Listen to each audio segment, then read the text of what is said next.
Hello, and welcome to the Big Money Stylist podcast. Okay, so if you're new to my podcast, now you normally see me here with Ani, and she's the lead trainer of Natural Beauty Rose Extensions, which is a hair extension technique that I created over years and years and years of behind the chair magic. And today I actually have my partner in crime who is sick, and it's not Ani.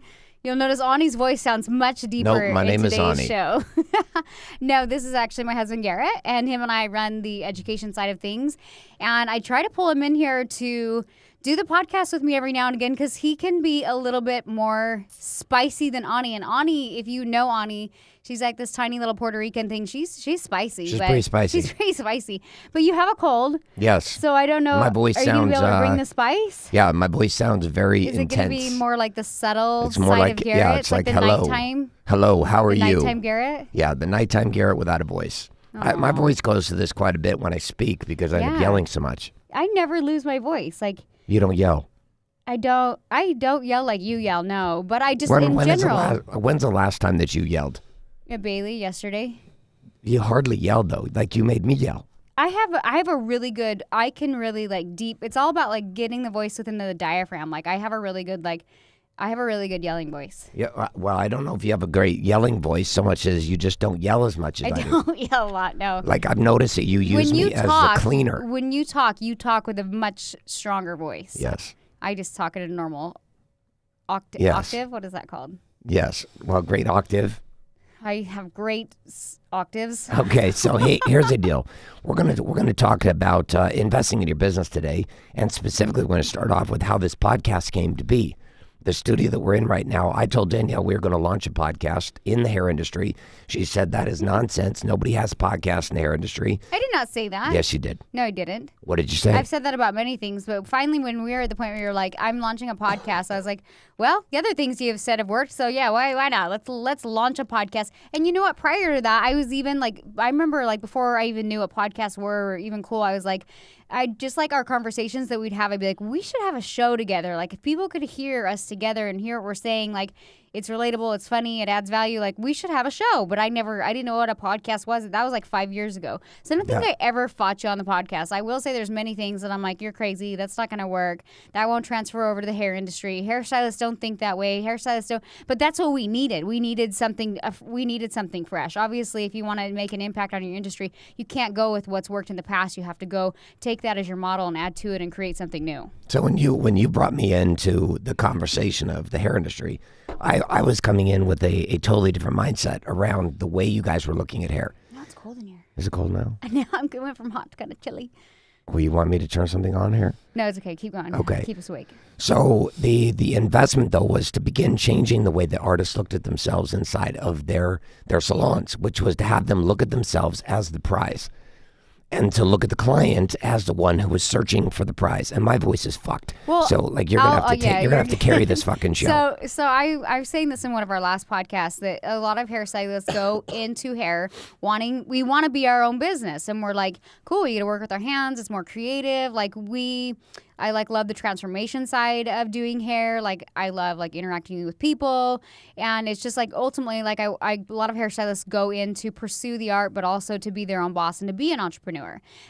Some may desire to just go work at a salon as more of like the employee mindset and whatever. But I literally think like 99% of hairstylists go in wanting to create their own schedule, especially if you talk to any mom hairstylist.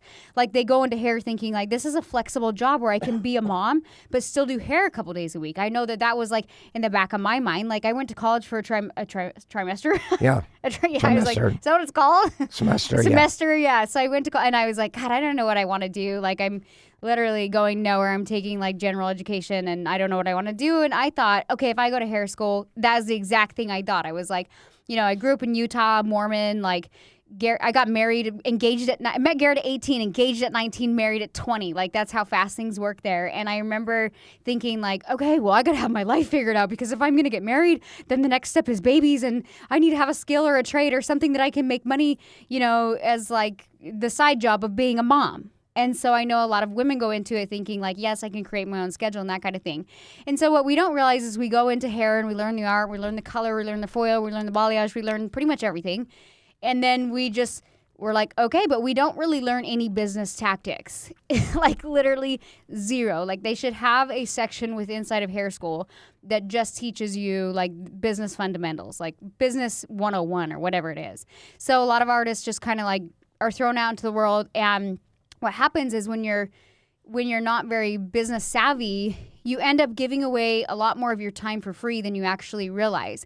And then you end up taking away time from your children, which is the very reason why you got that job, is so that you could do both. And then you realize you're actually taking away time from your children because you don't want to say no to the money. You're trying to balance it all, and you're not making as much money as you even thought because you just don't know like the basic fundamentals of business. And I know for me, like even I was there, and I'm slightly conservative, I would say.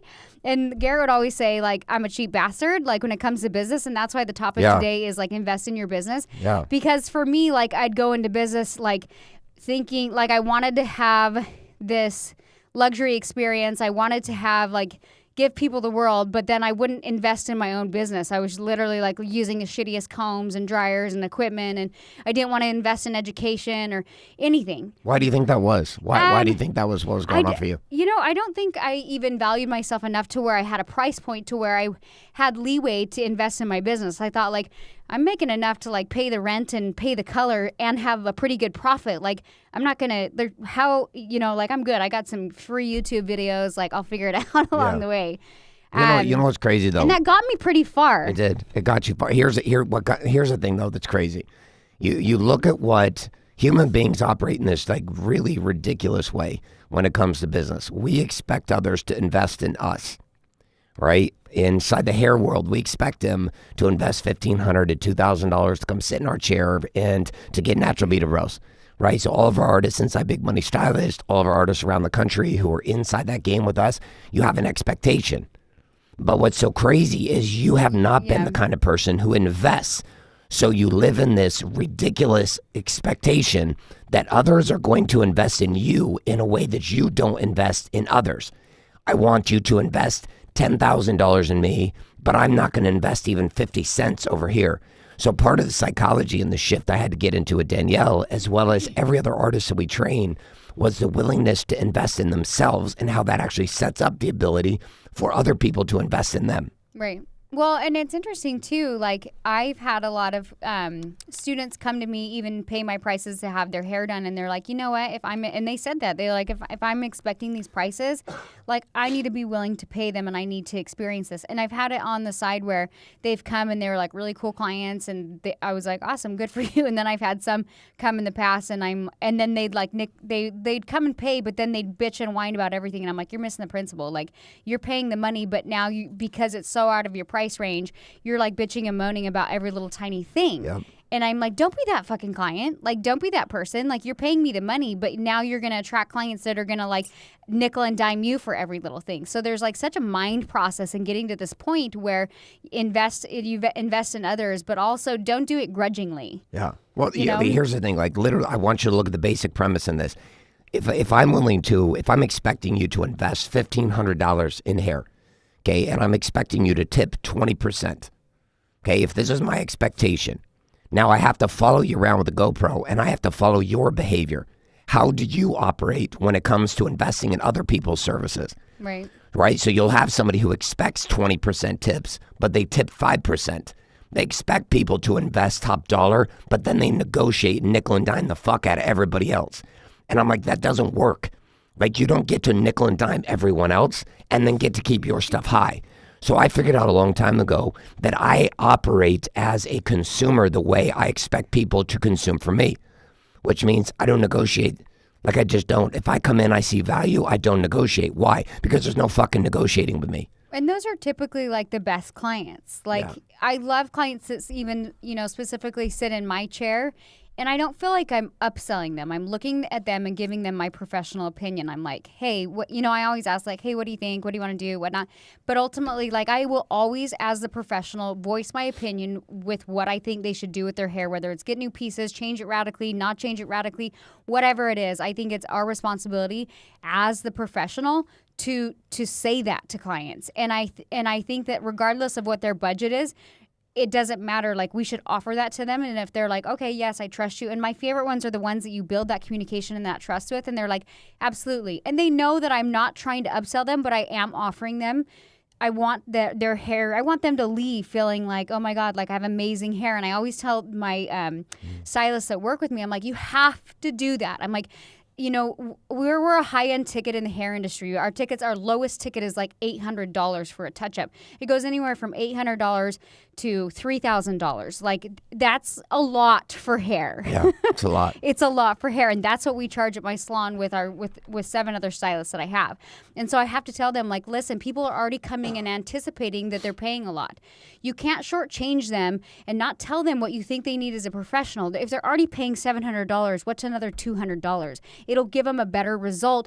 Then when they go home, they're not feeling like, oh my God, I just spent all this money, but it could have looked better. You know what I mean? Yep. And so even if you're in the industry, I always tell people, I'm like, I get it. Like, sometimes you feel like you don't want to be that upsellsy person, but if you believe in your product, just recommend it as a professional and be like, okay, this is what I think. And if they choose not to add more hair, whatever it is, I will say, I'm like, listen, have your best outcome today. This is what I would recommend. And they're always like, okay, because I think it's such a mind shift too, like what people are willing to spend on hair, clothes, vacations, like whatever it is. They're like, oh, I can't. But it really comes down to what you value. So like these teeth right here, you see them? I see them. Yeah, I think these teeth were. Those teeth change your life. No, I think these teeth were $38,000. Mine were less. I think mine were $35,000 or something like that. Maybe he did less work on mine. So my top teeth were all veneers. We had put in back last fall. And my dentist is a client of mine inside Wake Up Warrior. And I went in to get my teeth cleaned. And we talked about Warrior. He invested in Warrior. His name is Dr. Todd Snyder. He's one of the top aesthetic dentists in Orange County and in the country.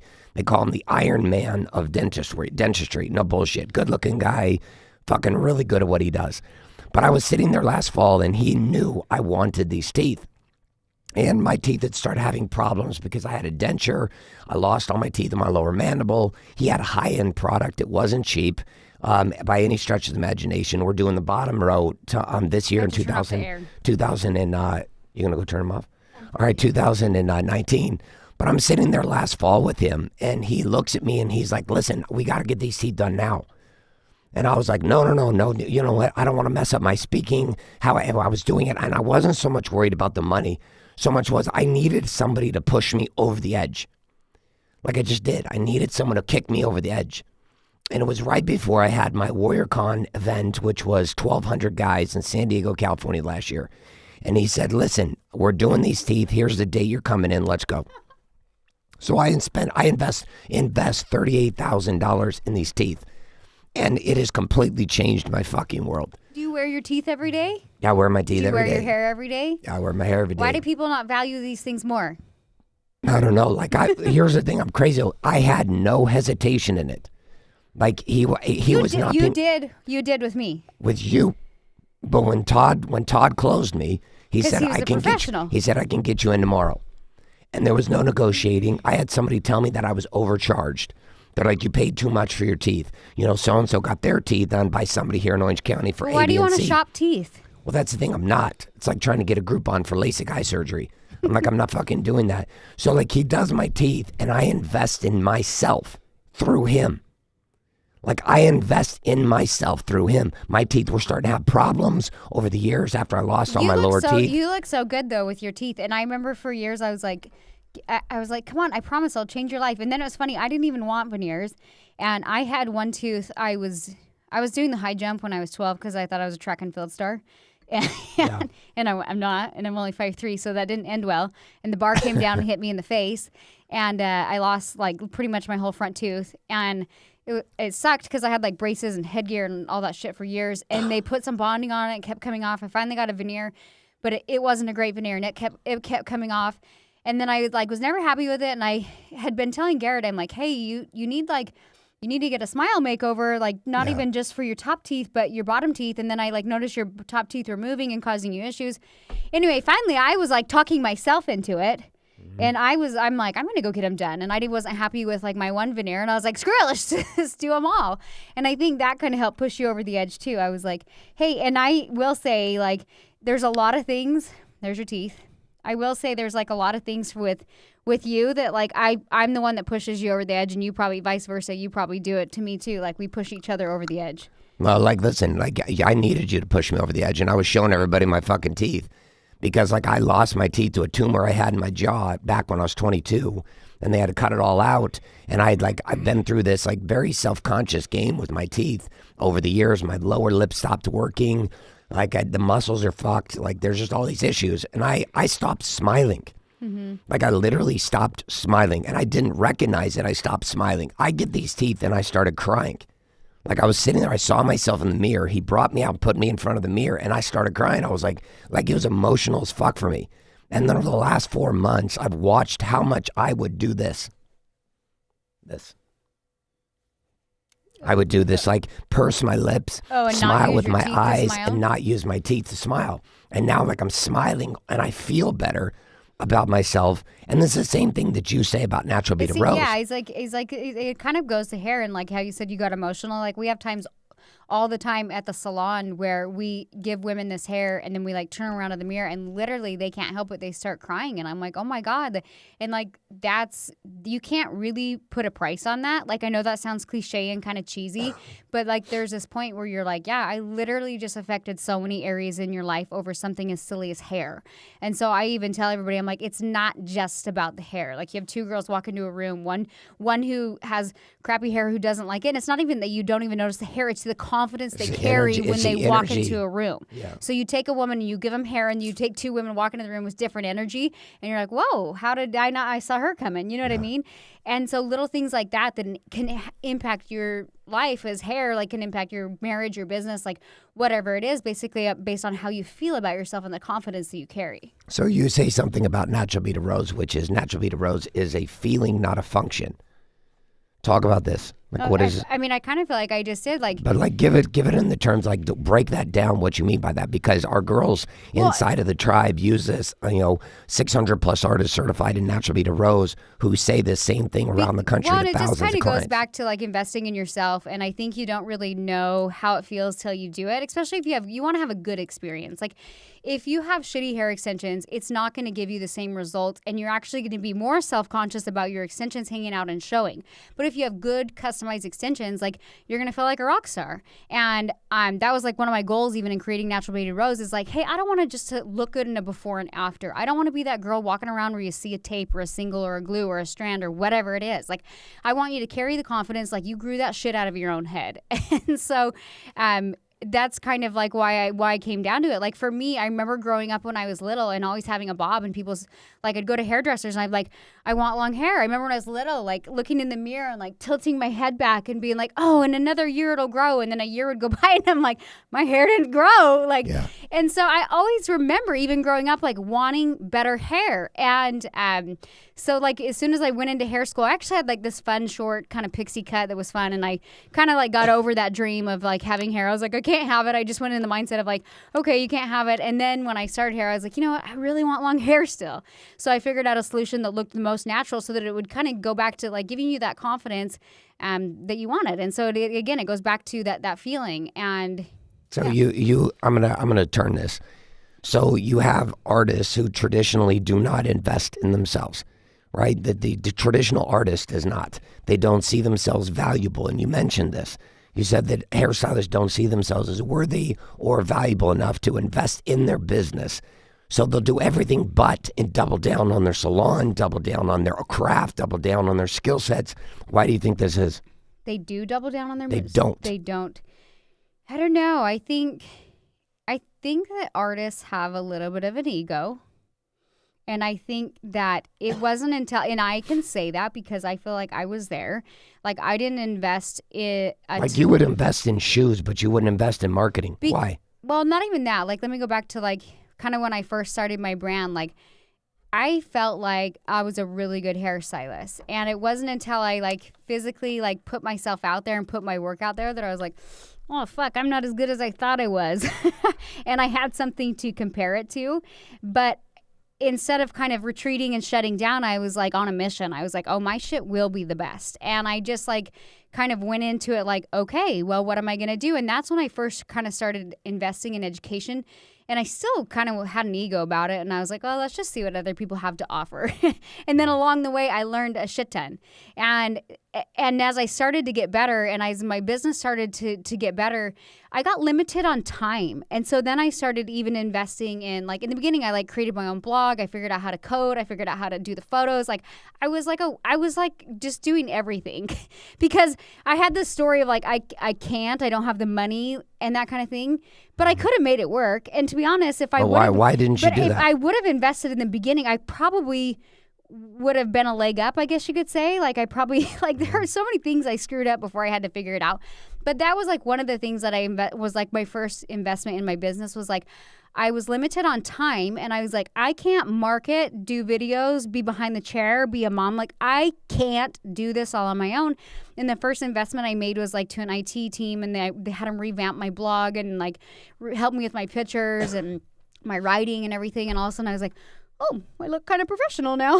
Like, and so then I was like, well, this is worth it. Like, and I always tell people, even with inside of hair, I'm like, yeah, it's cool to have an understanding of everything, but you have to understand like that every little thing is not your niche. Every little thing is not your specialty. So I learned a lot about myself along the way, and I learned like the basics, but ultimately like handing that off like made me look like more of a professional, which not justified, but it attracted a different type of clientele, which made it easier to ask for the price point in which I was looking for. So one of the things that you talk about is investing in nice equipment, cameras, lighting, backdrops, in order to take before and after picture clients. I think it's so silly that I still see so many shitty photos. Like, I can't handle it. I'm like, you want to leg up in the game? Become a fucking marketer. You got to learn how to represent your work, how you really feel like it is.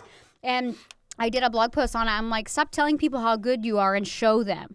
Like, and by showing them, you have to know, like, again, the basics of marketing. You have to understand. You don't have to be a photographer, but guess what? You should probably learn how to take a pretty damn good photo so that you consistently produce content to put out into the marketplace. Well, there you go.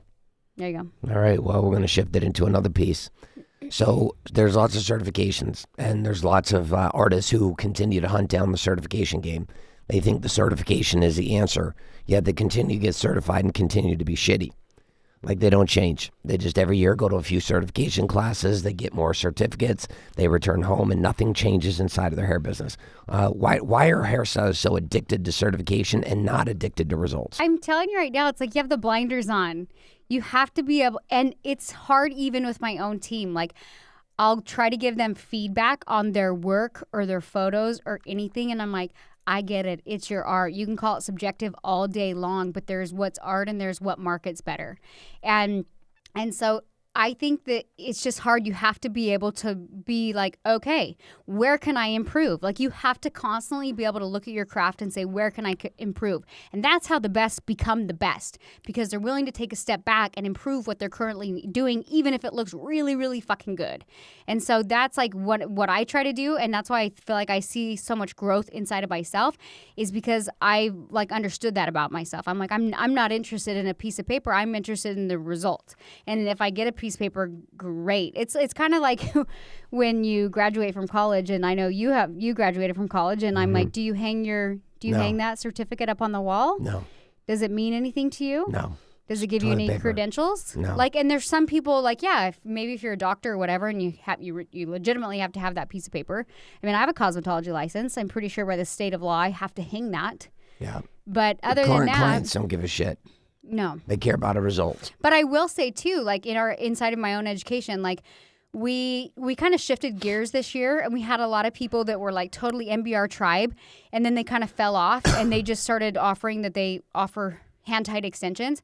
And I'm like, what I'm thinking, like from a marketing standpoint and from a client standpoint, even if I disagreed with what the education company did, or I just went my own way, if it benefited me to say I'm like offering MBR, you better believe that I would still use that to my advantage for marketing. Yeah. So I thought it was silly when some people like went the other direction, and then they just started like marketing some other like extension method that nobody's heard of, even though they were still doing MBR. It's because people are more committed to being right. But that's what's so silly. I'm like, are you in the business of making money, or are you in the business of like proving yourself right? Yeah. And so I I see that a lot too, and I've shared that on some other podcasts. I'm like, it's cool. You want to do your thing. If it benefits you to still carry the brand and say you offer MBR because you get more clients, you'd be stupid not to. So like, do that. If you believe in the product, do that. If you don't like me, if you don't like how I train, if you don't like the requirements that we do, that's fine. Go your separate way and do whatever benefits you into making money inside of your business.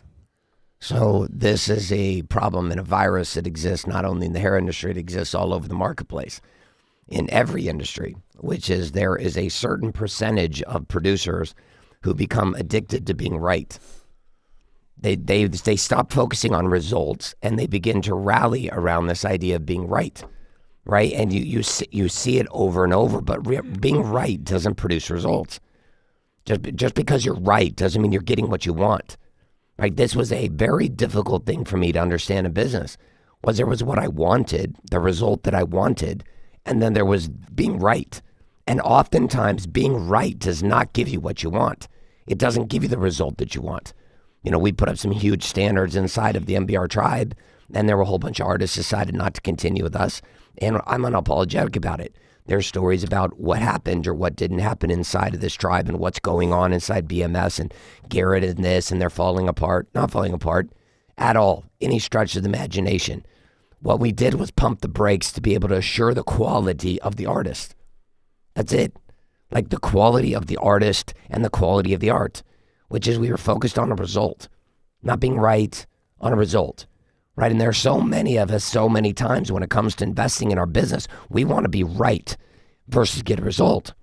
You know, there's all kinds. I just invested $100,000 just 3 days ago in a mentor and a coach, and I'm sending one of my teams to. We were on the phone for 45 minutes, and I was like, this makes sense. I have a guy coming in next Tuesday, $20,000 for the day to work with my teams.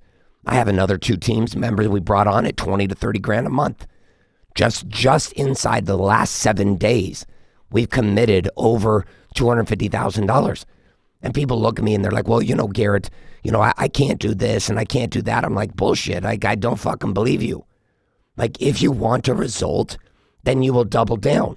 You'll double down on yourself. You'll double down on your family. You'll double down on your future.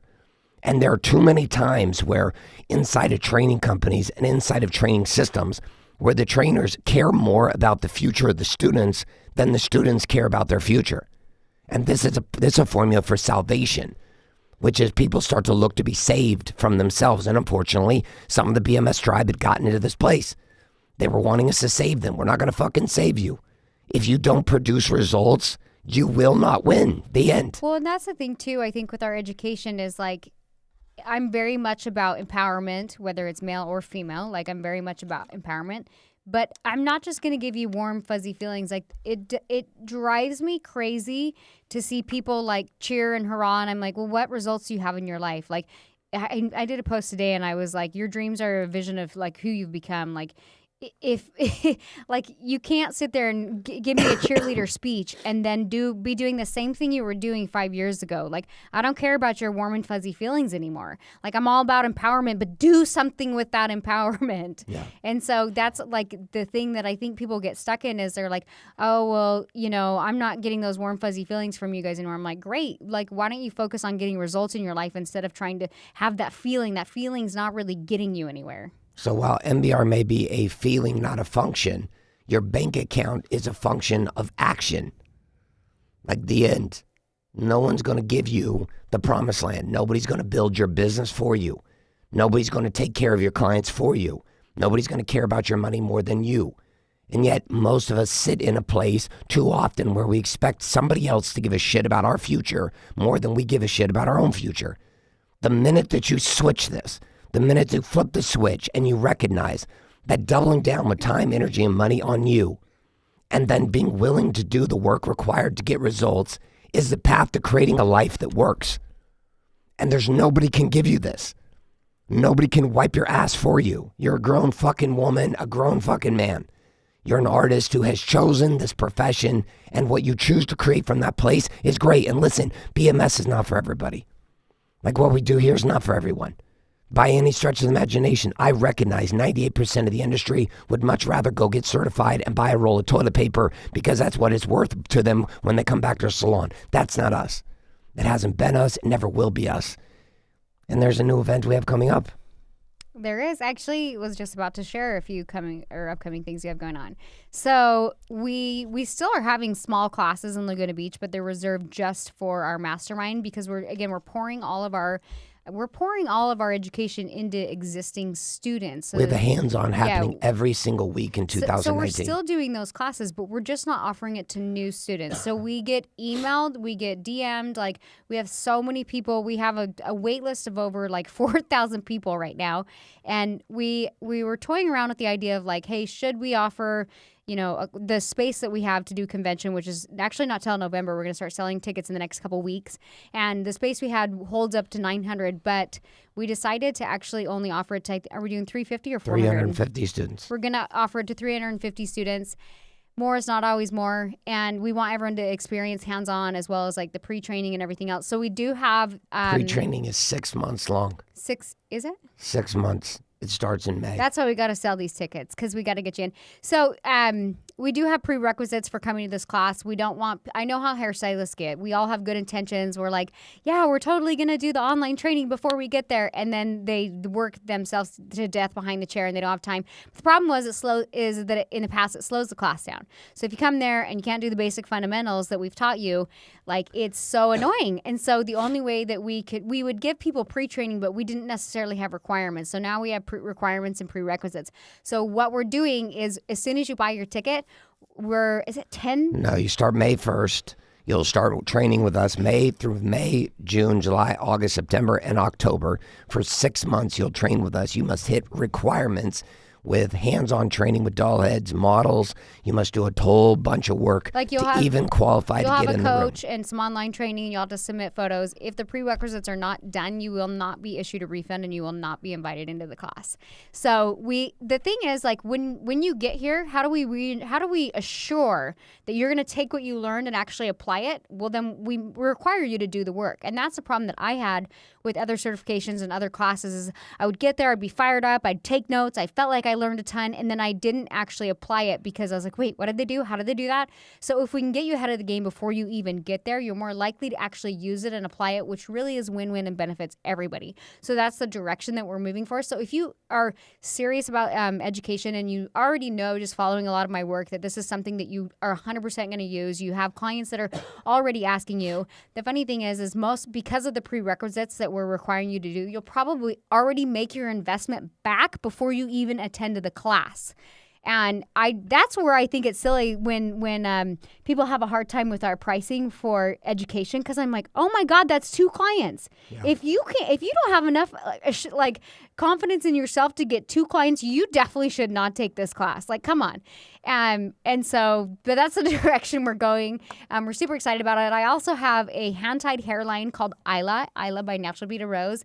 It's coming out in the next couple months. It'll be exclusive to just DKW Styling and as well as those in my mastermind, right, for the rest of 2019.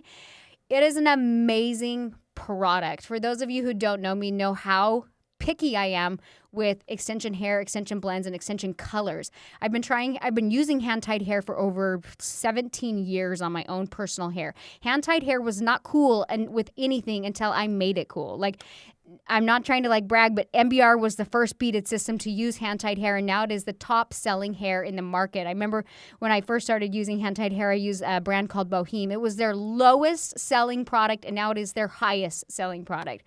So I'm super excited about the Isla hairline.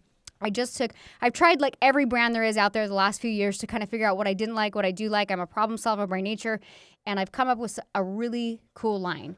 So I'm excited about that. That comes out in the next couple months. That alone is enough for you to want to come to our education. So stay tuned for details on that. Make sure that you are on the email list because we are releasing class dates to the email list before we list it to the public, and most likely it will sell out before we even release it to the public. So that's all we got today. I'm running out of breath because I'm 20 weeks pregnant, and if you talk a lot, you're like, ugh. I know. Between my voice being jacked from being sick and you being pregnant, we are a fucking mess. All right, well, that wraps up this show and my bad man voice being here on the show today. I hope you guys have a great rest of your week. Again, you can head to bigmoneystylist.com, learn more about what's coming up here at BMS Con. What's that? I went through a coconut water on the show. Well done. Gotta BMS Con 4. You can find that out at bigmoneystylist.com. So that brings conclusion this week. I'm sure next week Coach Ani will be on with a better voice in mind. And Danielle and her will get after it. Until then, I hope you guys have a great rest of your day.